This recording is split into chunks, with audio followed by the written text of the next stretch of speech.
Assalamualaikum warahmatullahi wabarakatuh. Alhamdulillahirrabbilalamin. Pada kesempatan kali ini kita masih diberikan kesehatan oleh Allah Subhanahu wa taala sehingga kita bisa mengikuti mata kuliah hadis tarbawi. Maka izinkan saya untuk menyampaikan materi tentang permintaan belajar dari kaum wanita. Sebelum Islam datang, seorang wanita dianggap sebagai kaum yang lemah. Bahkan mereka sering dikesampingkan karena dengan alasan mereka tidak bisa diajak untuk berperang. Bahkan ketika terdengar lahir seorang perempuan atau seorang bayi perempuan, mereka langsung dibunuh oleh kedua orang tuanya. Tetapi setelah Islam datang, semua itu berubah. Yang awalnya wanita hanya dianggap sebelah mata, tetapi setelah Islam datang mereka mempunyai kedudukan yang sama seperti laki-laki, yakni mereka juga berhak untuk mendapatkan pendidikan. Rasulullah SAW adalah sosok seorang laki-laki yang sangat menghormati dan menghargai seorang perempuan, dan Rasulullah tidak pernah melarang seorang perempuan untuk belajar ilmu pengetahuan. Karena wahyu yang pertama kali diterima oleh Rasulullah adalah Iqra, bacalah. Jadi kita sebagai umat muslim diwajibkan untuk mencari ilmu dari lahir sampai menuju liang lahat. Tak terkecuali bagi seorang perempuan. Dalam sebuah hadis dikatakan bahwa ada seorang perempuan yang meminta untuk mendapatkan hak sama seperti laki-laki, yakni untuk belajar atau mendapatkan pendidikan, dan Rasulullah mengiyakan permintaan seorang wanita tersebut.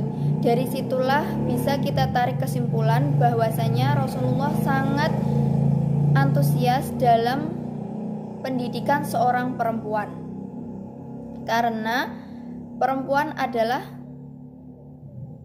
madrasah pertama untuk anak-anaknya.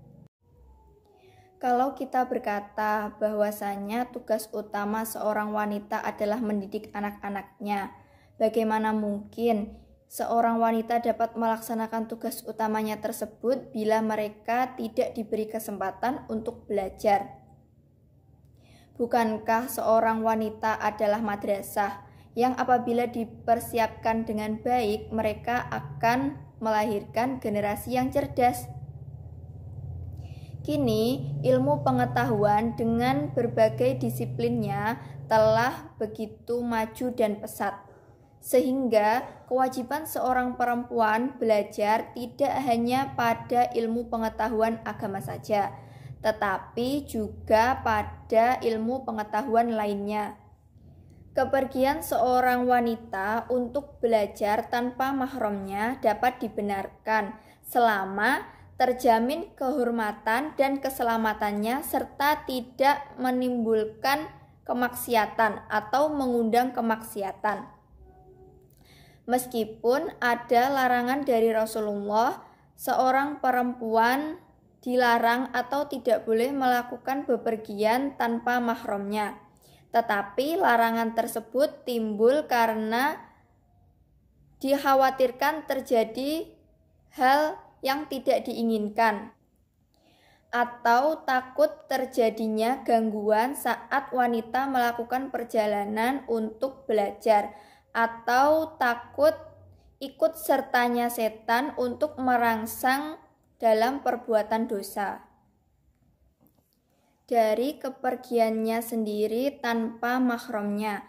Akan tetapi jika seorang wanita pergi dengan orang lain atau orang yang sudah dipercaya untuk mengantar dan menjemputnya dalam belajar atau dalam pendidikan, maka agama tidak melarangnya selama terjamin keselamatan dan kehormatannya selama perjalanan dan juga sampai tempat pendidikan.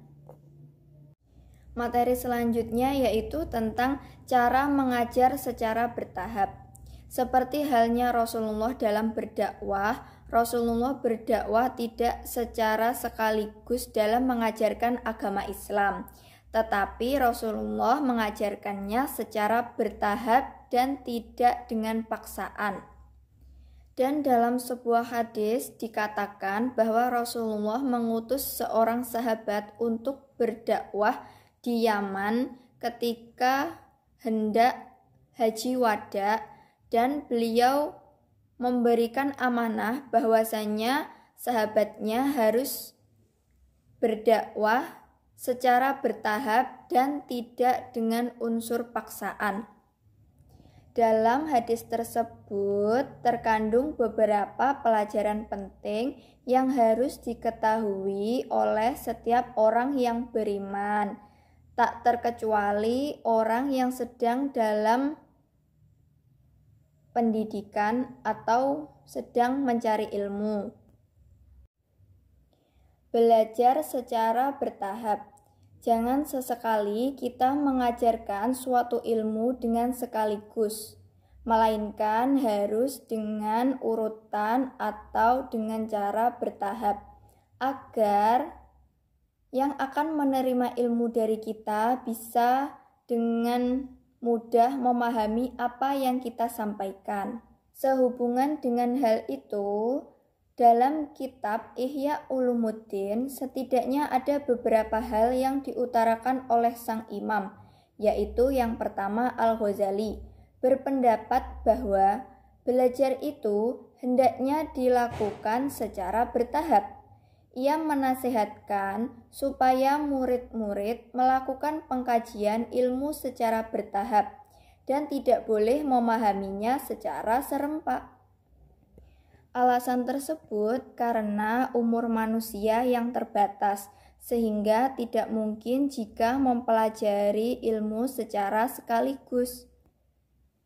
Yang kedua, pengkajian ilmu secara bertahap bertujuan untuk menyempurnakan ilmu yang paling mulia.